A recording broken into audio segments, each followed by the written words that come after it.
हमारे एक चाचा एक हमको कहानी सुनाए थे बहुत पहले। एक लड़का तर्कशास्त्र पढ़ने के लिए बंबई गया, कोलारस का एक बच्चा 5 साल के लिए तर्कशास्त्र की पढ़ाई करने बंबई गया।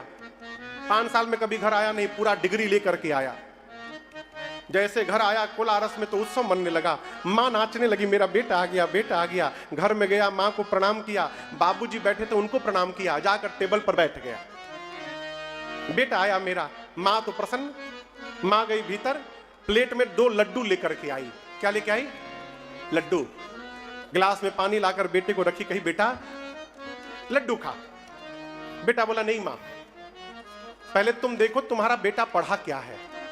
मैं 5 साल तर्कशास्त्र पढ़ के आया हूं, तुम जानो तो कि तुम्हारा बेटा क्या पढ़ा है। माँ बोली हमको कहा जानना, लड़का आ गया हमारा। बोला नहीं नहीं तुम जानो। माँ बोली बताओ। बेटा पूछा इस प्लेट में कितने लड्डू हैं? आप लोग बोलिए कितने लड्डू थे? माँ बोली 2। बेटा बोला 3 लड्डू है। माँ बोली ये कौन सा तू पढ़ाई पढ़ लिया, 2 लड्डू को 3 बता रहा है। बोला तर्क से अभी सिद्ध कर दूंगा, यही तो पढ़ा हूं। माँ बोली कैसे? बोला बताओ ये 1।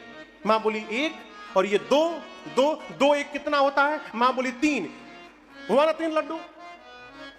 माँ बोली बेटा 1 2 तो 3 होता है, लेकिन लड्डू तो 2 ही है। लड़का मानने को तैयार नहीं कि 2 लड्डू है, माई मानने को तैयार नहीं कि 3 लड्डू है। 5 मिनट तक ये बकबक चला। तब तक पिता जो बैठा था उठ के आ गया कुर्सी लेकर। पत्नी को बोला तुम मूर्ख, गंवार की गंवार, तुम क्या जानो।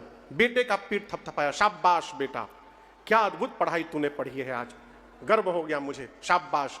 1 लड्डू उठा के बाप अपने खाया और दूसरा लड्डू उठा के अपनी पत्नी को खिलाया। अब बेटे को बोला तीसरा तू खा, अब तीसरा तू खा।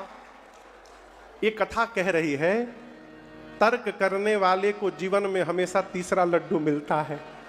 वो जहां जाएगा तीसरा लड्डू लेकर आएगा, इसलिए तर्क न करिए। अगर आप इस बात से सहमत हैं तो कमेंट में जय श्री राम जरूर लिखें।